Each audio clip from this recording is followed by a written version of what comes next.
आणि गाडगे बाबा डॉक्टर बाबासाहेब आंबेडकरांना हे देवच मानत होते आणि इतका प्रचंड गाडगे बाबांचा विश्वास होता बाबासाहेबांवर की काय सांगू. म्हणजे त्यांचं म्हणणं होतं की हा जो समाज आहे, हा समाज जो संपत चालला होता त्याला पेटून उठवण्याचं, म्हणजे मूक नायक जे म्हणतात त्याला पेटून उठवण्याचं काम, जसं मगाशी म्हणलं की बाबा गुलामाला गुलाम असल्याची जाणीव करून द्या म्हणजे तो पेटून उठेल, तर ते काम परमपूज्य डॉक्टर बाबासाहेब आंबेडकरांनी केलं आहे, आपल्या समाजासाठी केलं आहे. आणि आज त्या वटवृक्ष झालेलं आहे, त्याची फळं आज आपण सगळे मिळून चाकतो आहे. हे खरं तर त्या काळातलं व्हिजन. बरेचदा आजही आपण काहीच नाही ना बे, माझ्याकडे काहीच नाही ना, माझ्याकडे हेच नाही ना, माझ्याकडे तेच नाही ना, साहजी मग गाडी तरी पाहिजे होती, स्कूटर तरी पाहिजे होती. अबे कायले पाहिजे? तेव्हा काय होतं? तेव्हा तर इतकी बिकट परिस्थिती होती का दुसरा समाज बी जवळ नाही करे. आता तरी तशी नाही आहे, पण तरी आपलं रडगाणं जास्त चालू आहे. तर रडू नका, जे काम करायचं ते काम करा, काम करत राहा. कारण बाबासाहेब आंबेडकर, तुम्ही सांगा, माहित म्हणजे बाबासाहेब आंबेडकर हे नाव घ्यायची पण लायकी नाही आहे. खरंच सांगतो, इतकी मोठी विभूती, इतकं मोठं शिक्षण, एवढं शिक्षण करून रजो काय विचार असेल माणसाचे की इतका शिकलेला माणूस, हे तुम्हाला माहित आहे सगळेले. पण बाबासाहेबांचं म्हणणं असं आहे की ह्या शिक्षणात माझे पाय अजून गुडघ्यापर्यंत पण भिजलेले नाही आहेत. हे बाबासाहेबाचे विचार आहे. म्हणजे पहा किती असेल. गाडगे महाराज ह्याच्यासाठीच बाबासाहेबांना मानत होते. तर गाडगे महाराजाचं म्हणणं असं आहे की गाडगे बाबा म्हणतात की आपलं जे शरीर आहे, शरीर हे देवाच्या घरून आणलेला भाड्याचा बैल आहे. म्हणजे विचार करा, आपण गाडगे महाराजांना निरक्षर म्हणतो, शिकले नाही ते, काहीच नाही. पण जगाच्या इतिहासात पहिली घटना आहे की एका निरक्षर माणसाच्या नावानं अख्खी युनिव्हर्सिटी आहे. हे कुठंच नाही आहे. अमरावती डॉक्टर बाबासाहेब आंबेडकर आपलं गाडगे महाराज विद्यापीठ हे अमरावतीला आहे. त्या गाडगे महाराजचं म्हणणं असं आहे की आपलं जे शरीर आहे हे देवाच्या घरून आणलेला भाड्याचा बैल आहे. ह्या बैलाचे फार लाड करू नका, लिपस्टिक लाली पावडर लावू नका. ह्याच्याकडनं जास्तीत जास्त काम करून घ्या, जास्तीत जास्त काम करून घ्या. कारण एक दिवस हा बैल जो भाड्यानं आणलेला आहे तो आपल्याला वापस द्यायचा आहे. समजलं? कोणाचाच राहणार नाहीये कोणाजवळ. हे द्यायचं आहे, शरीर आपल्याला द्यायचंच आहे ना. मग तुमच्याकडे पैसे असन नसन तरी सगळ्याला हा नियम तर सारखाच आहे. मग ते भेटलेलं आहे तर त्याच्याकडनं जास्तीत जास्त काम करून घ्या, खूप काम करून घ्या, म्हणजे ते काम राहील. ह्या लोकांना आपण का ओळखतो? आज इतक्या वर्षानंतर बाबासाहेबांचं नाव का घेतो?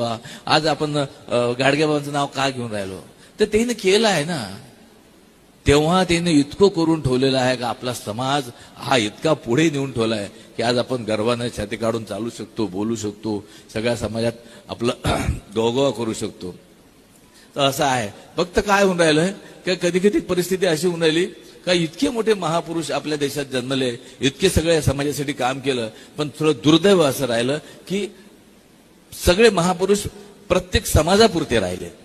खरं तर ते देशाचे आहेत, पण प्रॉब्लेम हा होऊन गेला की एक एक महापुरुष एका एका समाजाचा झालेला आहे. हे असं करू नका आणि जगा, आनंदित जगा, बोलत राहा. बायका बोलत राहता. तुम्हाला सांगतो, आपण म्हणतो बायका म्हणजे पहिले पत्रकार पण, सगळ्या बायकाला पत्रकार म्हणे. त्यांना काही बातमी सांगितली की पुऱ्या गावात जाते म्हणे. मेन पत्रकार आहे ते बायका. पण चांगलं आहे ते, तुम्हाला सांगतो. तुम्ही बोलत राहा, तुम्ही बोलता म्हणून तुम्ही जास्त दिवस जगता. बायकाला हार्ट अटॅकचं प्रमाण फार कमी आहे ना. माणसाला लगेच गच असं करून चाललं जाते म्हणून. का? तर ते साठवून ठेवते. माणूस सगळं साठवून ठेवते, बायका बोलून टाकतात, मोकळे होतात. असं बोलत जा.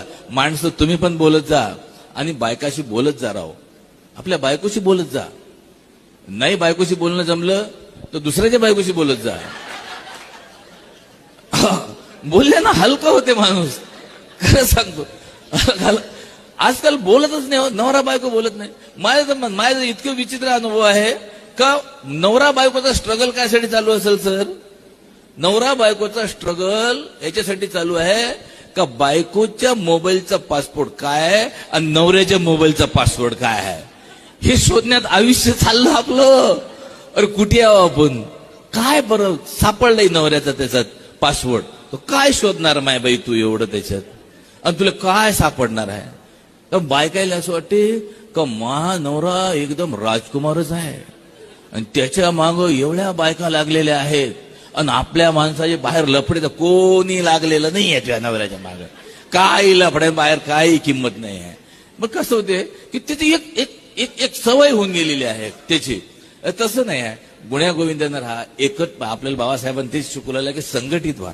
संघटित व्हा हा जो आहे ना हा फार महत्वाचा विचार बाबासाहेबांनी दिलेला आहे.